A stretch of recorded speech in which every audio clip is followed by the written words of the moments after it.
আজ আমাকে কথা বলতেই হবে ইনশাআল্লাহ, কারণ আগামীতে আবার আপনাদের সাথে দেখা হবে কিনা আমি জানি না।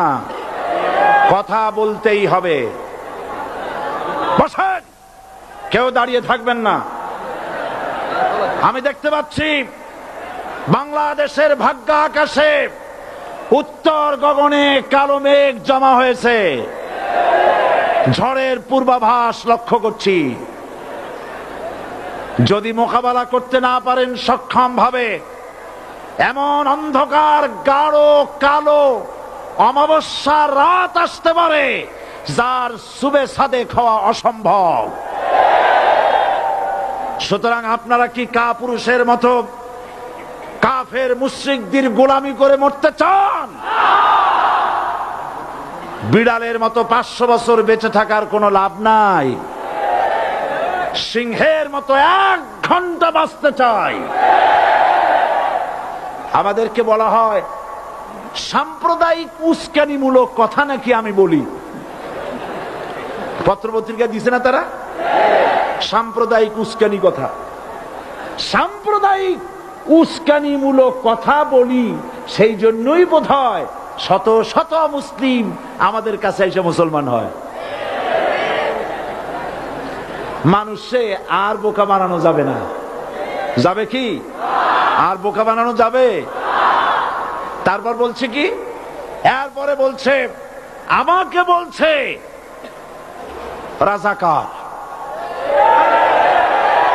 শুনে রাখো চট্টগ্রামের লক্ষ লক্ষ জনতা, পার্লামেন্টে যখন আমাকে এই কথা বলা হয়েছিল, আমার পার্লামেন্টের কলিগ জাফরুল্লাহ চৌধুরী সাহেব বসে আছেন এখানে।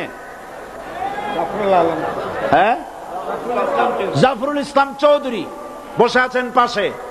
প্রধানমন্ত্রী সুদ্ধা, অন্তত 3 শতাধিক পার্লামেন্টের সম্মানিত সদস্যরা সেদিন বসা। 1997 সনের বাজেট বক্তৃতা যখন আমি করতেছিলাম, ডক্টর কুদরতে খোদা, নাম রাখছে কুদরতে খোদা, আসলে গজবে খোদা। এ লোকটি নাস্তিক, ইসলামের চূড়ান্ত দুশমন।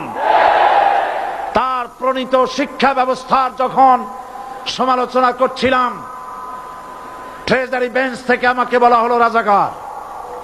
আমি আমার সমস্ত শক্তি একত্রিত করে বলেছিলাম শুধুমাত্র হিন্দুস্তানের রাজাকারেরাই আমাকে রাজাকার বলতে পারে। আমি বলেছিলাম 1973 সন পর্যন্ত আমি বাংলাদেশের কোন রাজনৈতিক দলের নেতা এবং কর্মী ছিলাম না। আমি রাজাকার নই। আমাকে রাজাকার বলে যদি তাকেও প্রমাণ করতে না পারে 10 কোটি টাকার মানহানি মামলা দায়ের করব। আমার এই বক্তব্য সারা দুনিয়া শুনেছে। পার্লামেন্টে আমার এই বক্তব্য রেকর্ড হয়ে আছে। সেদিন 3 শতাধিক পার্লামেন্ট মেম্বারের কেউ আমার চ্যালেঞ্জ গ্রহণ করেন নাই। যে কোনো ব্যক্তি পার্লামেন্টে গিয়ে আমার বক্তৃতা দেখে আসতে পারেন। এরপরে 1997 সনের 7 অক্টোবর দৈনিক জনকণ্ঠ পত্রিকা যখন আমার বিরুদ্ধে লিখলো, সেই পত্রিকায় সাইদির ওপেন চ্যালেঞ্জ 8ম পাতা, 1997 7 অক্টোবর, এত বড় 2 কলমে হেডিং। সেখানে আমি বলেছি বাংলাদেশের সকল সাংবাদিক, গোয়েন্দা বিভাগ, বাংলাদেশের সকল বুদ্ধিজীবীকে আমি আমার পিরোজপুরে আমন্ত্রণ করছি। আমার উপস্থিতিতে যদি কেউ প্রমাণ করতে পারে বাংলাদেশের স্বাধীনতা যুদ্ধের বিরুদ্ধে আমার কোনো ভূমিকা ছিল, সজ্ঞানে স্বেচ্ছায় জাতীয় সংসদের সদস্য পদ থেকে পদত্যাগ করব। 3 বছর পার হয়ে গেছে, আজ পর্যন্ত কেউ এই চ্যালেঞ্জের মোকাবেলা করে নাই। সুতরাং আমাকে যারা রাজাকার বলবে তারা পিতৃ পরিচয়হীন অবৈধ সন্তান। 1971 সনের, শোনো মুসলমানেরা, 1971 সনের কোন কাদা সাইদির গায়ে লাগে নাই। আমাকে রাজাকার বলে জনগণ থেকে বিচ্ছিন্ন করবা। জনগণ থেকে আমারে বিচ্ছিন্ন করা যাবে না, কারণ এই জনগণ আমার জন্য আসে না, এই জনগণ আসে আল্লাহর কোরআনের জন্য।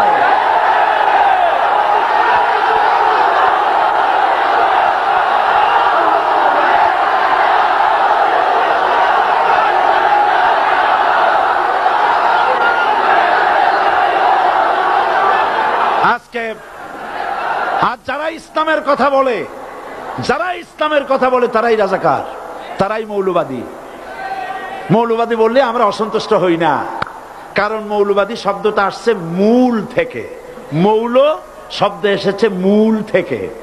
মূলবাদী তার মানে যারা মূলে আছে। মূল হলো কোরআন, মূল হলো হাদিস, মূল হলেন আল্লাহ, মূল হলেন আল্লাহ রসুল। আমরা আছি মূলে। এখন বলেন তো মূলের শক্তি বেশি না আগার শক্তি বেশি? আমাদের যারা মৌলবাদী বলে ওরা হলো আগাবাদী। মূলে আছে কত কোটি?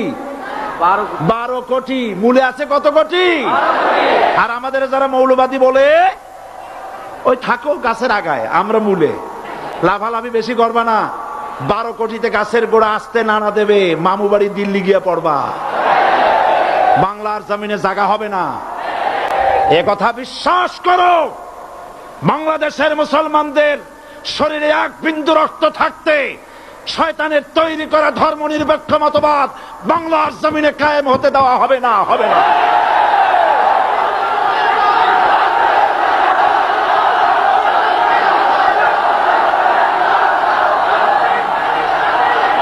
রাসূল করিম সাল্লাল্লাহু আলাইহি ওয়াসাল্লাম কোরআন প্রতিষ্ঠার জন্য আন্দোলন করেছিলেন। আয়াতুল কুরসি আমাদের সে কথাই শিখেছে। আল্লাহ রাব্বুল আলামিন বলেন, আল্লাহু লা ইলাহা ইল্লা হুয়াল হাইয়ুল কাইয়্যুম। প্রাণ খুলে পড়েন, আল্লাহু লা ইলাহা ইল্লা হুয়াল হাইয়ুল কাইয়্যুম। আল্লাহ হচ্ছেন তিনি, যিনি ছাড়া কোনো ইলাহা নাই, আইনদাতা নাই, বিধানদাতা নাই। আমরা মানুষের তৈরি করা আইন মানি না। 12 কোটি মুসলমানের দেশে আইন তৈরি করবে মানুষ, আমরা মানব না।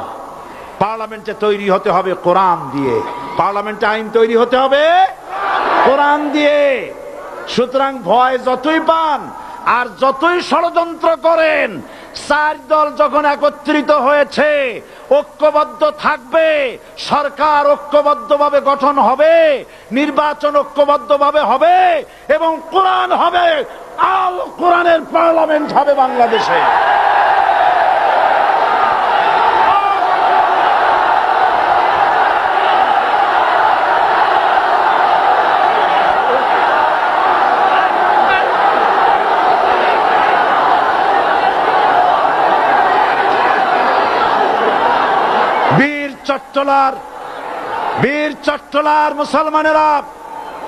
বীর চট্টলার মুসলমানেরা স্বাধীনতার ঘোষণা, এই চট্টগ্রাম থেকে স্বাধীনতার মহান ঘোষক প্রেসিডেন্ট জিয়াউর রহমান সাহেব দিয়েছিলেন।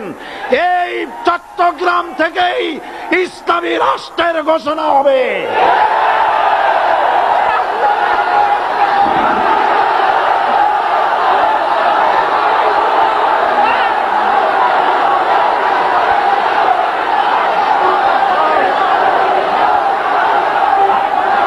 আশাবাদী আপনারা অবশ্যই তা পারবেন। আমি 100% বিশ্বাস করি ইনশাআল্লাহ। কারণ যে ষড়যন্ত্রের মোকাবেলা করে স্থানীয় রাজনৈতিক দলের নেতৃবৃন্দ কোরআনের মাহফিল সিনায় এনেছেন, আমি প্রথম দিনই বলেছি চট্টগ্রাম তাফসিরুল কোরআন মাহফিল কোন রাজনৈতিক দলের প্রতিনিধিত্ব করে না। এটা কোন জামাত শিবিরের একক সম্পদ নয়, এটা চট্টগ্রামের মুসলমানদের কলিজার টুকরা তাফসিরের মাহফিল। সুতরাং এই মাহফিল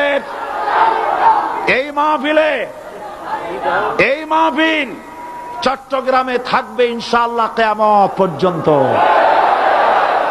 144 ধারা 288 হয়ে গেছে, ষড়যন্ত্র পায় পায় চলে গেছে। আমি ওই সব ছেলেদের বলি, সরকারি দলের ছাত্র হইয়া মুসলমানদের বিপক্ষে যাইও না।